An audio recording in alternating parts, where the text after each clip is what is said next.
Some rides entertain you, some rides thrill you, and some rides quietly shape how an entire generation understands storytelling. This attraction didn't just celebrate movies, it taught guests how to appreciate them, how to recognize their influence, and why they mattered. My name is Park Hopper Chris, and this is Sunday Ride Showcase, the weekly series where every Sunday I take an attraction from around the world and do a deep dive into its history, how it works, and its impact on the theme park world. And today on episode 47 of Sunday Ride Showcase, we're stepping onto one of the most ambitious dark rides Disney ever built. A ride that once defined an entire park, honored the history of Hollywood, and left a legacy that's still debated years after its final curtain call. This is the Great Movie Ride.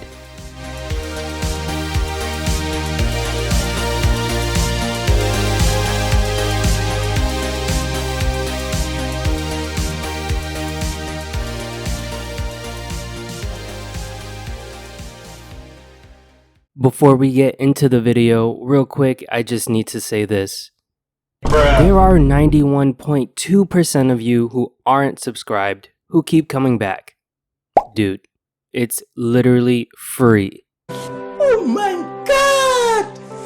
Wow! It costs you nothing and at the same time helps me out tremendously. So please, do me a favor and just press subscribe, especially if you keep coming back and you enjoy the content. Just do it. Go now. Okay? Bye. Thanks.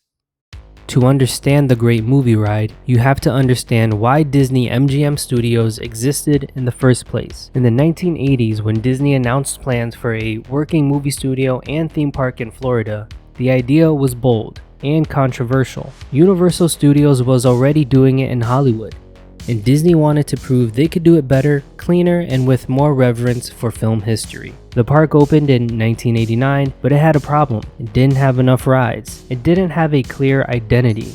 It needed a centerpiece, something that would explain the park's mission the moment guests walk in. That centerpiece became the Great Movie Ride. From the beginning, it was designed as the emotional anchor of the park. It wasn't meant to thrill. It wasn't meant to impress with cutting-edge technology. It was meant to educate, celebrate, and preserve.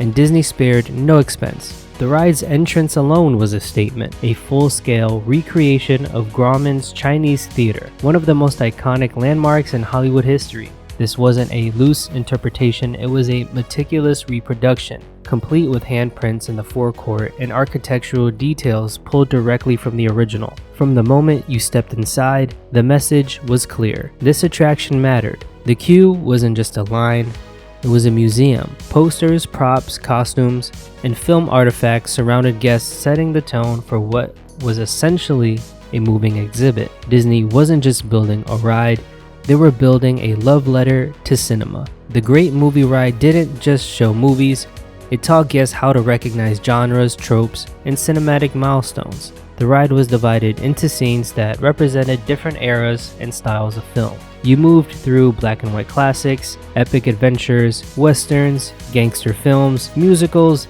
and science fiction. Each scene was chosen not because it was popular, but because it was important. This was Disney quietly educating millions of people without ever feeling like a lecture. The ride narration guided you through film history in a way that felt natural. You weren't being told what to think, you were being shown why these films mattered. And then halfway through the ride, something unexpected happened. The Great Movie Ride wasn't passive, it was interactive, in a way that felt startling at the time. During the gangster scene, live actors boarded the ride vehicle. The ride literally stopped being a ride and became a performance. Depending on the era, the scene shifted between a 1930s gangster takeover or a Wild West bandit confrontation.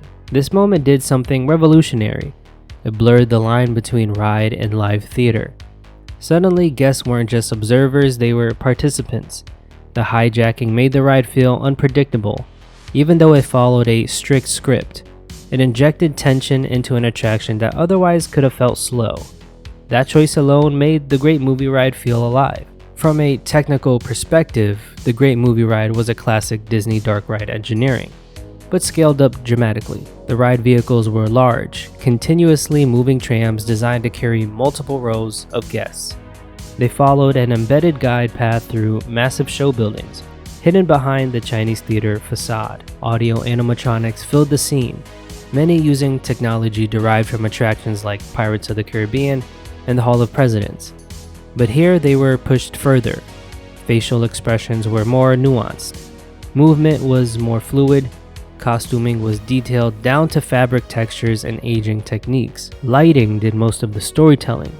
Each scene was lit to match the cinematic style it represented. High contrast noir lighting for gangster films, warm theatrical lighting for musicals, stark shadows for horror. Practical effects also played a huge role. Fire, fog, collapsing sets, moving walls, and forced perspective all worked together to create environments that felt far larger than the building itself. The live performers were the wild card. Timing had to be perfect. Ride vehicles had to pause at precise moments. Audio cues had to sync with the dialogue. Every performance was tightly choreographed to avoid disrupting ride flow. It was one of the most complex ride operations Disney ever attempted. Some moments from the Great Movie Ride became legendary. The transition into The Wizard of Oz was pure magic. Moving from monochrome into full color recreated one of the most famous cinematic reveals of all time. It wasn't subtle, and it didn't need to be. The alien scene was genuinely terrifying, especially for guests who didn't expect horror inside a Disney park. The animatronic lunged with startling speed, proving Disney wasn't afraid to push boundaries. The Indiana Jones segment felt epic, complete with collapsing walls and fiery effects. The Casablanca scene slowed everything down, allowing guests to breathe and reflect. And the finale, a montage of celebrating the history of film, tied everything together emotionally. It reminded guests why movies matter, not just as entertainment, but as cultural touchstones. For years, the Great Movie Ride was Disney MGM Studios. It embodied the park's mission. It justified the studio theme. It gave context to the stunt shows, backstage tours, and production facilities. When guests left the ride, they understood what the park was about, but as the years went on, the industry changed. Studios became more protective of IP.